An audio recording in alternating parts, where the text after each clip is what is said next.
Hi, Mia. Hi. Hi, thanks for coming today. Nice to see you. Yeah. How was your week? I guess it was okay. The usual. How was your mom and dad? Well, my mom is my mom, and my dad is hardly ever around, so. So things haven't changed much in that respect? No, not really. Okay. Well, we've had 3 sessions. This is number 4 today. And I feel like this might be a good time to introduce my approach to therapy. And so I like to use what I call multi-systemic therapy, or MST for short. And basically, I look at all of the systems that a young person is involved with, including family, school, extracurricular activities, um, work, the community at large, etc. So the sorts of problems in MST, the way that problems are viewed is that they are something that come from multiple sources and they are maintained by multiple influences. So problems aren't just a static element of one's personality. And the purpose of assessment in multi-systemic therapy is to find the fit between problems and the sort of wider context that they're in. And in your case, the problem that's brought you in for therapy would be the risk of relapse.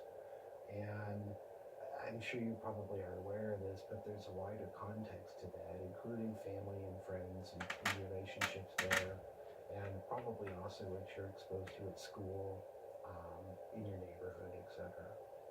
So,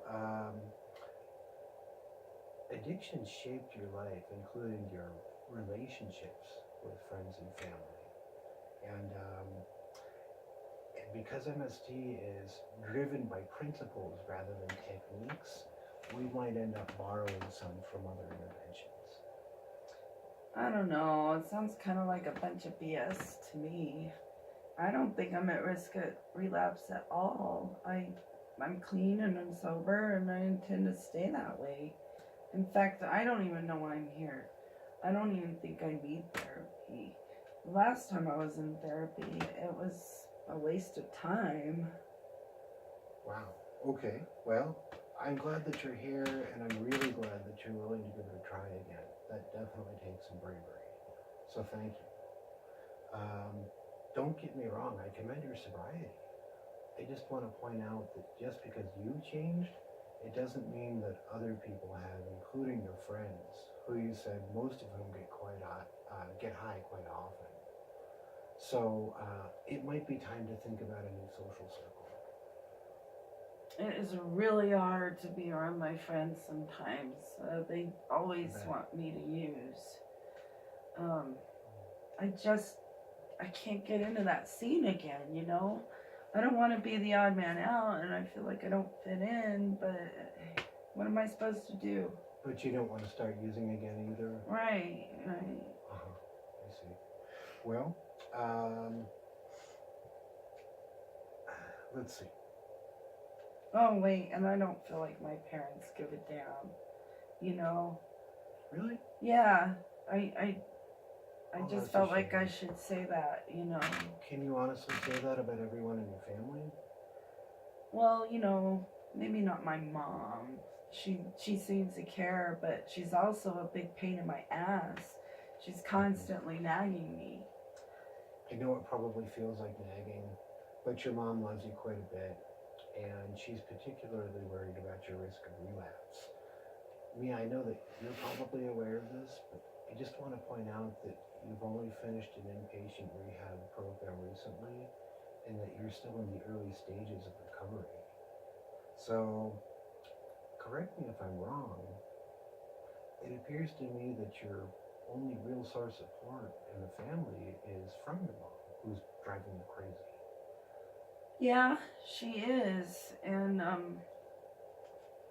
my dad is always gone. He's out of the picture. He's at the casino all day, every day. And my brother and sister, they don't really get what I'm going through. I see. Yeah. Right. They have their own problems, anyways. And my mom, of course, she just won't get out of my hair. In doing my assessment and going through the developmental review that we did last week, it's clear to me that you've got a lot of personal strengths. I've tried to look for them in the various contexts of your life. So, thinking about your home environment, your mom and dad told me that you've always been very independent, that you've never really been overshadowed by your older siblings. You've always forged your own path, you know what you want, and it seems to me that you have a really strong sense of identity. Yeah, if you want to call it that, yeah, it's true. I've always known what I wanted, even when I was in grade school. Mm-hmm. And, my older siblings picked on me a lot, but I still have a lot of confidence. It sounds like you don't beat around the bush, which is a good thing. But what do you feel your strengths are? I'm really focused. I get good grades in school, and I'm looking forward to going to community college. I think that's really going to serve you well as you get older. Yeah. Okay. So, let's see. After you gave me permission, I talked to some of the staff at your school. And it sounds like you've always done well academically, even though you didn't fit in. Were you bullied? Yeah, I guess I was a little bit. Mm-hmm. I just,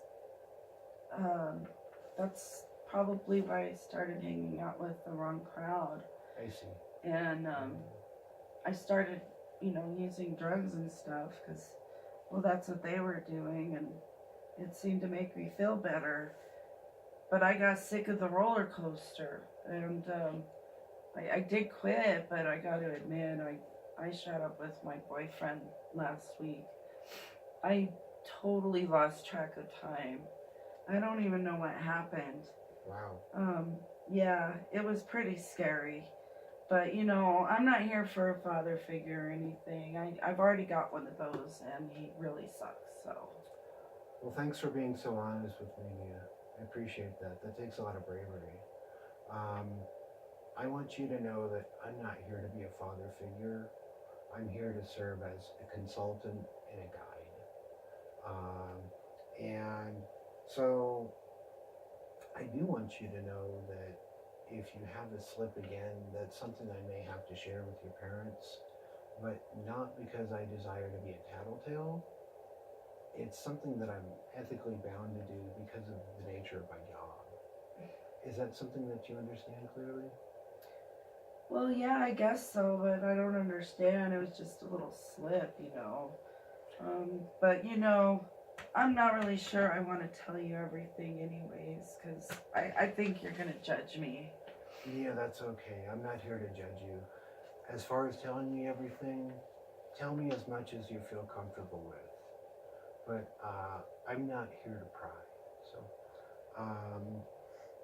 one thing that I want to do is educate you about the process that we're going through so that you really understand it and so that you feel more invested in the process. Does that make sense?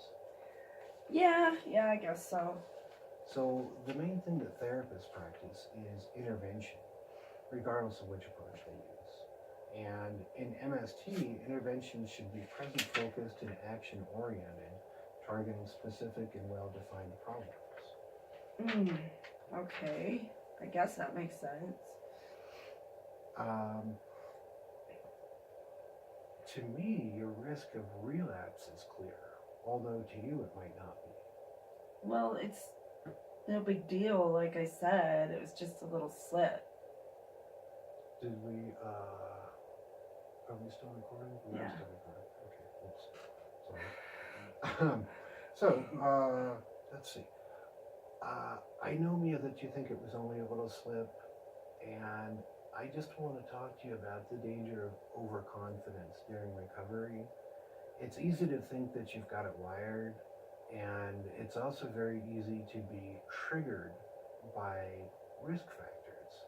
And it's possible that stress can sort of overwhelm your coping mechanisms, and then you go back to using. So that's really something to be aware of, especially right now. Um, I think one thing that we need to do is think about treatment goals. And I want to make sure that you're invested in these because these are things that we should agree on mutually. So those treatment goals would probably be continued sobriety, community college, a better support system, and maybe reduced family conflict. Mm. Yeah, those are really important. Mm-hmm. I Yeah. think mostly I would really like to learn how to get around, I guess get along with my mom, you know. Mm-hmm. It's a worthy goal. Mhm. Uh, let's see.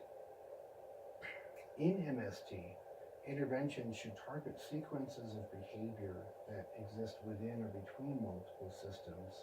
Um, and so you're probably wondering how these goals are going to be accomplished. Yeah, it seems kind of abstract and overwhelming to me. Hmm. Well, the interventions that I'm talking about are all going to be really focused. And so the first system that I'm thinking about where we could intervene would be with your friends. It seems to me that you need a new circle of friends whose lives don't revolve around drug addiction. I suppose I just don't want them to, you know, hate me.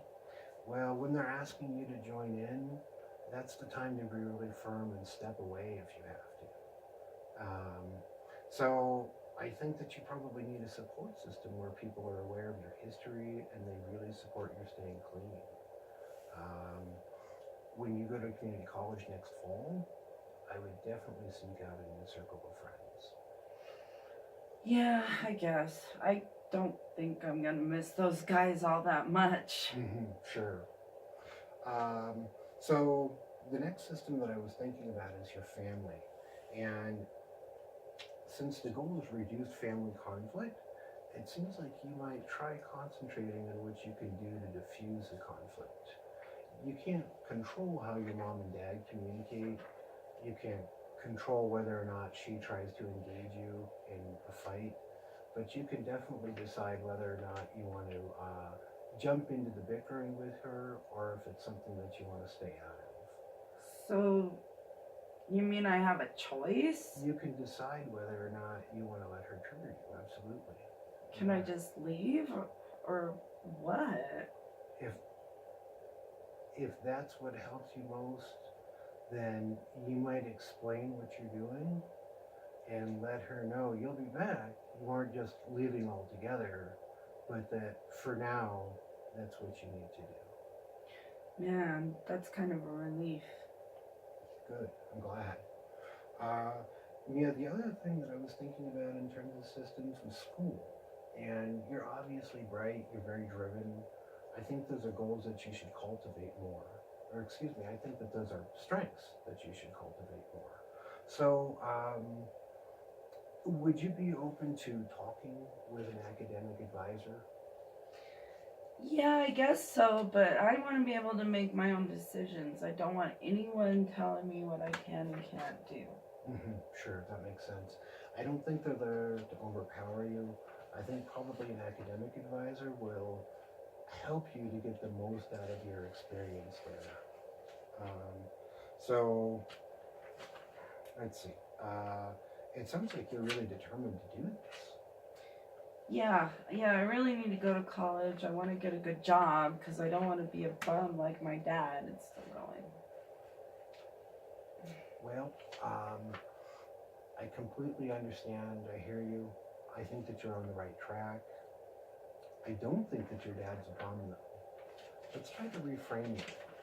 Your dad has worked at the same job for almost 20 years and supported his family. And I think maybe what's going on is that he's really depressed and that he just doesn't know how to handle it. Does that make sense? Yeah, I guess I would probably do the same thing and, you know. Yeah. Well, at this point, I think it would be valuable to include some ideas from structural family therapy, which is another kind of intervention. And first, I want you to know that you are not the center of problems in your family, that everybody has their role in it, and that you are all equally responsible. So this is not just a Mia problem. Um, when you feel like you're ready, it might be good to do some family sessions because that would allow me to have conflicts reenacted so that I can see your family dynamics in action. Oh man, I don't know if I've got the patience to do therapy with my folks or anything, but I guess I could give it a try if you really think it will help. Maybe they'll get something out of it. Well, if this is okay with you, thanks for being open to that, for sure. Um, if it's okay with you, Mia, I think another referral that I'd like to make for you would be to see a sexual assault specialist, someone who can really take a trauma-informed approach with you. Specifically, I think that it would be good for you to try some EMDR. Trauma is stored in our bodies and our minds, and EMDR is a good way to work through that. Is that something that you'd be willing to try? Yeah, it sounds kind of different, but you know. It is. EMDR is a way of working through trauma that is more intuitive than talk therapy. And I think that it could be really helpful for you. So, Okay. if we could do some group sessions with your family, then the interventions are going to require continuous effort by everyone in the family. In your case, that means a commitment to your sobriety and your pursuit of education. In your mom's case, it would probably be a commitment not to nag you and to allow you to exercise your own judgment and prove to her that you can handle sobriety and adulthood. For your dad, that commitment would probably involve staying away from the casino and actually looking for a new job. So, let's see. I think that because we're working just one-on-one for now, that we should probably stick to things that we can do just between the two of us. Does that sound okay? Yeah, I'm comfortable with that. For next week, I wonder if you'd be willing to try something different for homework. Okay, what is it? Well, I want you to count the number of times that you have conflict with your mom over the next week. See what you can do to diffuse it. If you can walk away, that's probably the number one thing to do. But if she's in your hair, try walking away if you can, or telling her that you're simply not ready to talk about what she wants to talk about right in the moment, and waiting until both of you are calm enough to really do it. It sounds easier said than done, though. It is easier said than done, absolutely. But this is about you, it's not about her. So if you can develop the skills to not engage with her, then your relationship will be much healthier. You can't control how she reacts, but you can definitely decide if you want to engage in bickering and if you want to allow her to trigger you or not. So, at some point, we'll have to do some evaluation and think about accountability. And that just basically means that we'll have to examine whether or not the intervention that we're doing is working. And if it's not working, then we'll have to think about that and take responsibility for what works and what doesn't work. And that includes the setting of treatment goals, which we did today.